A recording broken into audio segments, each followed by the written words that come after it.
Good afternoon, everyone. My name is Colonel Z-Man, and the SCP we're going to be looking at today is SCP-021. Object Class, Safe. Special Containment Procedures. SCP-021 is an obligate parasite of the human body. Containment, therefore, is no more difficult than containing an adult human. Most cells will suffice. Item is currently housed in detention cell 217-A on subject D-139. Only Class C personnel are eligible for hosting SCP-021. As long as a given subject survives as a host for SCP-021, he is exempt from normal monthly terminations of Class D personnel. Description: SCP-021 takes the form of a large and elaborate tattoo of a serpentine dragon in the Oriental style, covering approximately 0.8 square meters of skin. This tattoo is fully animate with the compliance of its host's skin and behaves largely as a normal animal would, albeit in only 2 dimensions. The tattoo's movement causes constant pain to its host, comparable and similar in character to simultaneous tattooing and tattoo removal on a large scale. The organism tends to spend most of its time on and near the torso. SCP-021 displays no intelligence beyond a basic pattern of feeding and locomotion. Although actually measuring the intelligence of a two-dimensional life form has proven impossible thus far. SCP-021 appears to feed exclusively on pigments in the host's skin. This can include melanin, in which case the subject appears to be suffering from vitiligo. However, the organism shows a marked preference for other tattoos and will seek out and devour these before resorting to natural pigments. It should be noted that the feeding process itself, beyond the sensation of movement, is painless. Normal tattoo ink simply vanishes as it is eaten. The organism maintains a constant size, and no exertions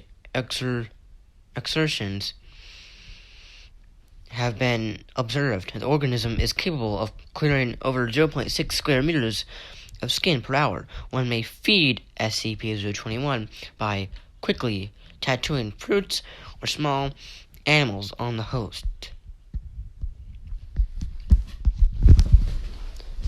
SCP-021 can be transferred between hosts by various forms of physical contact, with differing rates of success. In the case of successful transfer, the organism simply swims from one person to the other. Sexual intercourse appears to be the most reliable method of transfer, with a 93% rate of transmission. However, due to the severe pain involved, this is less than ideal. Contact between 2 open wounds is generally preferable. Transfer is more complicated in deceased subjects, though not unreasonably so. The organism suffers no ill effects from the death of its host and continues to consume pigments. Transmission between species is unknown. Previous tests suggest it to be either impossible or exceedingly rare. SCP-021 does confer some benefits to its host. The tattoo has been proven to accelerate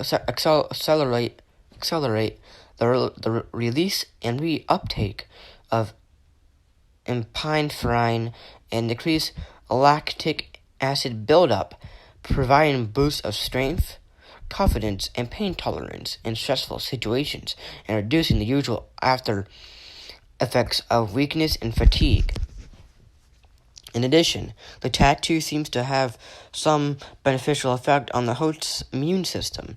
Aggression profiles in hosts are generally higher than average, though whether this is a direct effect of the tattoo or simply a reaction to the constant pain remains to be seen. The symbiotic relationship is usually limited by how long the host can tolerate such pain in everyday life. This has culminated in suicide in a number of subjects. In rare cases, hosts have also fallen victim to fatal skin infections. SCP-021's origins and nature are a mystery. Tracing its transmission from host to host is hardly feasible within the confines of secrecy, and the organism could well be hundreds of years old, if not more. Nevertheless, SCP-021's captivity is one of the longest in Foundation's history, at nearly data expunged years, and has been very educational thus far. Current research focuses mainly on observing the characteristics of life in 2 dimensions. Okay, that was SCP-021. This concludes our lecture for today. Thank you for listening, and you are dismissed.